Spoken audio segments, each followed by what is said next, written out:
This hymn is a tremendous hymn as far as its explanation of who God is. Obviously, the message is there. A true friend. All our needs and sorrows bear. Bring it to the Lord in prayer. He cares. He sustains. I don't know about you, but how many times we fail to really realize what a friend we do have in the Lord.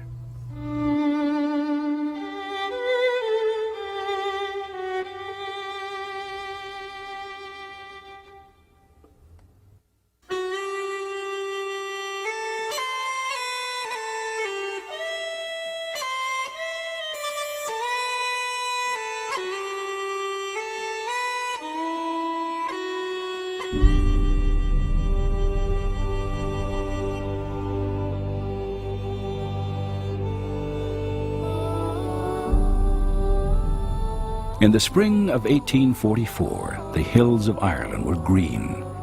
Clouds drifted across painted skies. And for a young Irishman, the future was filled with hope and promise. Joseph Scriven had completed his university education and returned to his home outside of Dublin. He was engaged to his childhood love and soon planned to take her hand in marriage.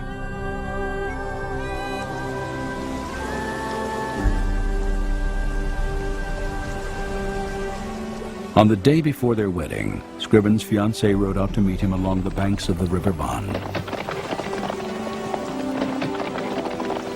In a terrifying instant, her horse was startled and she was thrown headfirst into the rushing waters. Knocked unconscious by the fall, she drowned moments before Scriven arrived. And they were taking the body out of the water, and he was close enough to look, and he looked into the face of the girl that he was supposed to marry the next day. As he said later, he said, the bottom of my world seemed to just disappear. And he said, no, wherever I looked after that in Ireland, I always was reminded of the wonderful day I had looked forward to that never had occurred. Emotionally shattered by the death of his love, Joseph Scriven turned to God for consolation and guidance. He decided to leave Ireland, and in 1845 he arrived in Ontario, Canada, where he would spend the rest of his life.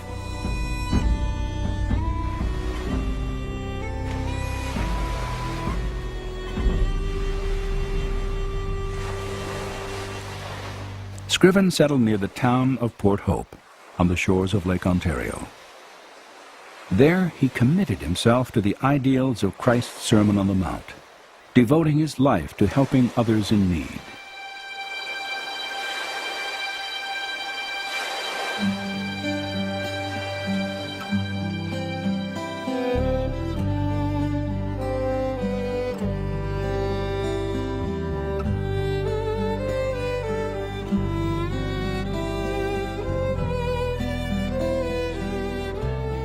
Each day he walked these roads assisting widows, the sick, and the poor. It was said that he never once denied a request for help, and that his greatest desire was to reflect the love of God through his life. For nearly 40 years, Joseph Scriven was a living light of charity and faith in this small Canadian town. And for his acts of kindness, he came to be known as the Good Samaritan of Port Hope. So he devoted his life to love and good deeds for the people of his community there. And they saw him walking down the street carrying a sawhorse and a saw, and someone in the community said, well, there's Joseph Scriven. He's willing to saw wood for anyone. And this particular individual said, boy, I'd like to hire him to do it for me. I'd love to find a sober young man to cut wood for me. And this individual responded, well, you won't get Joseph Scriven because he only helps the people who cannot pay or have no resources for which to reimburse you. So he really did want to help people out of the goodness of his heart because of God's grace.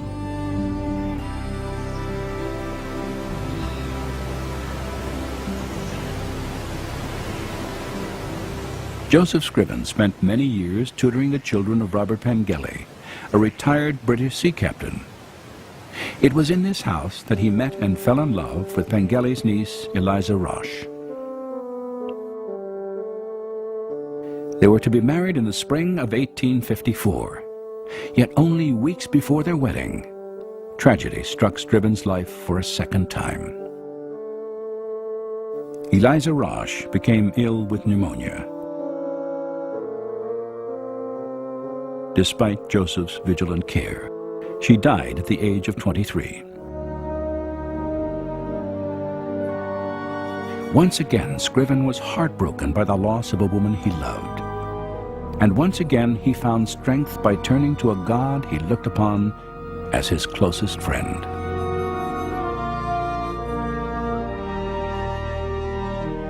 The following year, he wrote a poem to his mother in Ireland. His words described this extraordinary friendship that had given him purpose and hope in the face of devastating pain.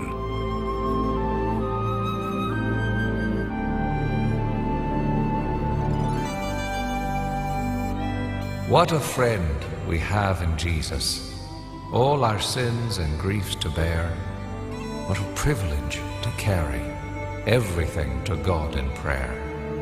Oh, what peace we often forfeit. Oh, what needless pain we bear. All because we do not carry everything to God in prayer. In simple yet eloquent language, Joseph Scriven, a man well acquainted with sorrow and loneliness, had defined for the world the essence of a right relationship with God. He saw his Creator not as an impersonal force to be feared, but as a loving Father and friend whose greatest desire is to carry our burdens and ease our pain.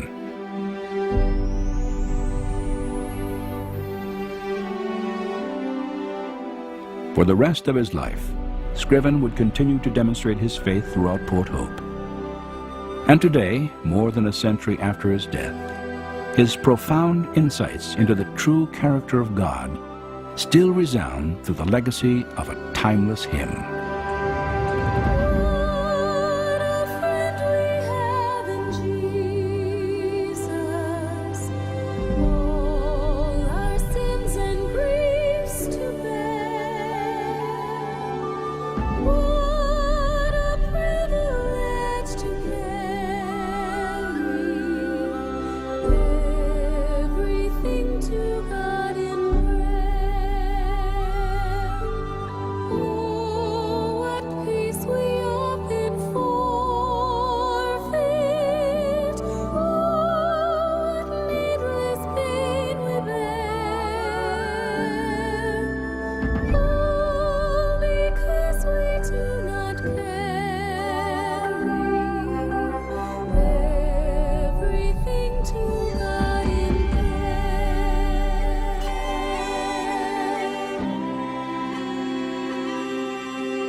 Joseph Scriven's poem was first published anonymously. Nearly a decade passed before Scriven revealed to a neighbor and to the rest of the world that he and the Lord had written it together.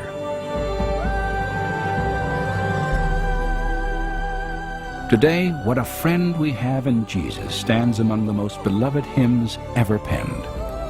And outside of Port Hope, a monument commemorates the life and work of a humble yet remarkable man who trusted God with the deepest burdens of his life and walked with him as his friend.